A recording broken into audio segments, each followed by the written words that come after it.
Bonjour mes amis, c'est une joie de vous retrouver aujourd'hui. Je vais vous montrer l'essentiel à connaître et à faire pour réussir l'immigration pour le Canada. Pour votre immigration vers le Canada, pour réussir votre immigration pour le Canada, il y a des choses que vous devez connaître. La première chose que vous devez connaître, c'est de savoir pour quel procédé d'immigration vous voulez opter. Vous pouvez opter pour un visa visiteur, c'est-à-dire que vous partez comme pour vous visiter le Canada. C'est un procédé parmi d'autres. Vous pouvez aller comme étudiant, ça veut dire que vous partez étudier au Canada.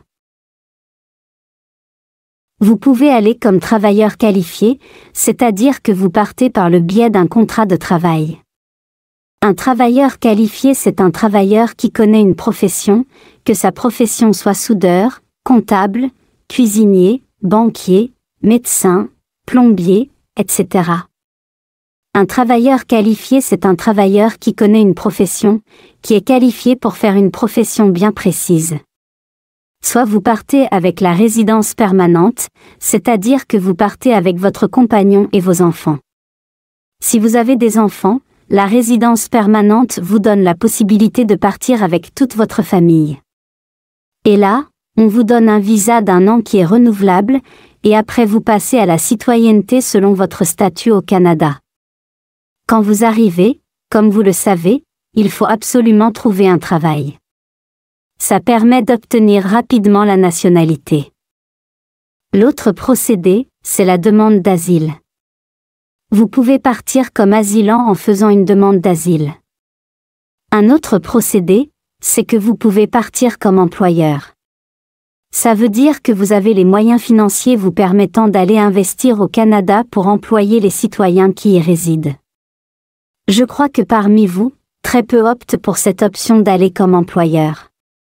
Mais c'est une option possible. Allez au Canada comme employeur.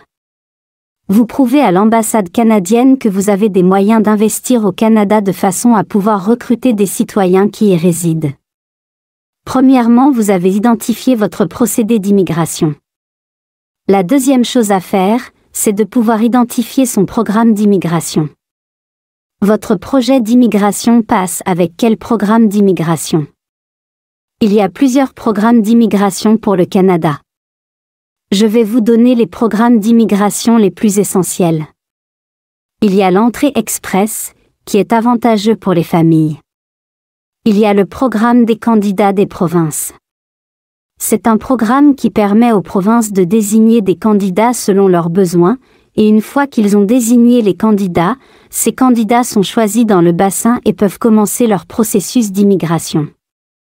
Il y a le programme de visa pour démarrage d'entreprise, il permet de partir comme employeur, ça veut dire que vous avez les moyens financiers vous permettant d'aller ouvrir une entreprise au Canada pour employer les citoyens qui y résident. Il y a l'expérience canadienne qui est appelée généralement le CEC, catégorie de l'expérience canadienne. C'est pour ceux qui ont déjà eu à travailler au Canada par le passé. Il y a le parrainage familial.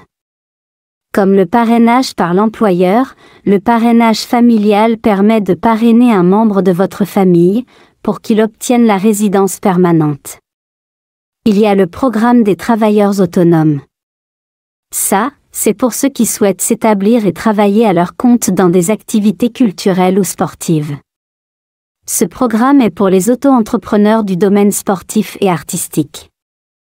C'est ce programme qui permet en quelque sorte de récupérer les stars des autres pays et les nationaliser canadiens.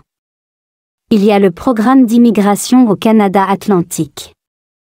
Je vous avais déjà dit que le Canada Atlantique, c'est une partie du Canada très prospère, qui a un programme d'immigration. Il y a le programme pilote d'immigration dans les communautés rurales et du Nord. C'est le programme agricole. Vous savez, l'agriculture, c'est le premier pilier. L'homme a d'abord besoin de manger. C'est quand l'homme mange qu'il pense à d'autres problèmes. C'est la raison pour laquelle il y a un programme spécial pour ça, pour ceux qui veulent aller au Canada pour travailler dans l'agriculture, pour soutenir l'économie rurale. Il y a le programme pilote pour l'agroalimentaire, pour travailler dans les industries ou des professions agroalimentaires ciblées. C'est un programme pour ceux qui ont fait dans l'agroalimentaire. Il y a un programme qui est appelé la voie d'accès à la résidence permanente pour les résidents de Hong Kong.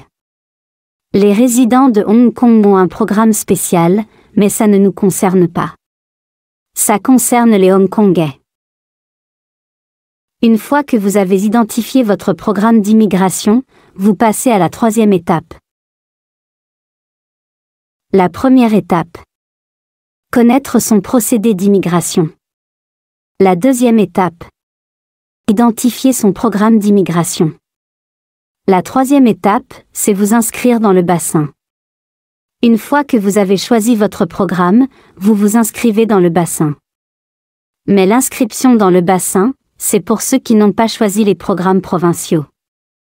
Parce que lorsque vous choisissez les programmes provinciaux, dès qu'ils vous ont choisi, c'est eux-mêmes qui vous inscrivent directement dans le bassin et vous recevez une lettre comme quoi vous pouvez vous connecter pour voir dans le bassin les documents qui vous sont demandés et les fournir. Lorsque vous vous connecterez, vous verrez tous les documents qui vous sont demandés. Il faut bien prendre connaissance de ces documents et les fournir exactement comme ils vous ont demandé. Vous allez voir une vidéo en description où nous vous parlons des erreurs que beaucoup commettent et qui causent des retards et parfois des refus de visa. La vidéo, c'est la première vidéo en description. Regardez cette vidéo, ça va bien vous aider. Lorsque vous avez envoyé les documents, ou téléchargé les documents, il vous manque une chose à faire, c'est de soumettre votre demande. Lorsque vous soumettez votre demande et que les documents sont complets, il n'y a que 2 options. Il vous sera envoyé un courrier pour vous indiquer les frais à payer et où se tiendra votre interview, pour ceux qui ont opté pour des programmes où il y a des interviews. Si vos documents sont manquants, un courriel ou mail va vous être adressé pour vous demander tel ou tel autre document. Et c'est possible qu'on vous demande d'autres documents qui n'étaient demandés dans le bassin.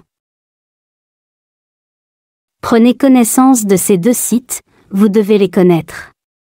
Le site canada.ca et le site ircc.canada.ca, comme vous voyez s'afficher sur l'écran. Nous venons donc de décrypter les points que vous devez connaître pour votre immigration pour le Canada. Si vous connaissez ces points et ces étapes-là, vous allez réussir votre immigration pour le Canada. Ok, mes amis, je vous souhaite encore bonne chance dans votre projet d'immigration. Je sais que si vous suivez la procédure, vous allez y arriver comme les autres ont pu y arriver. À très bientôt.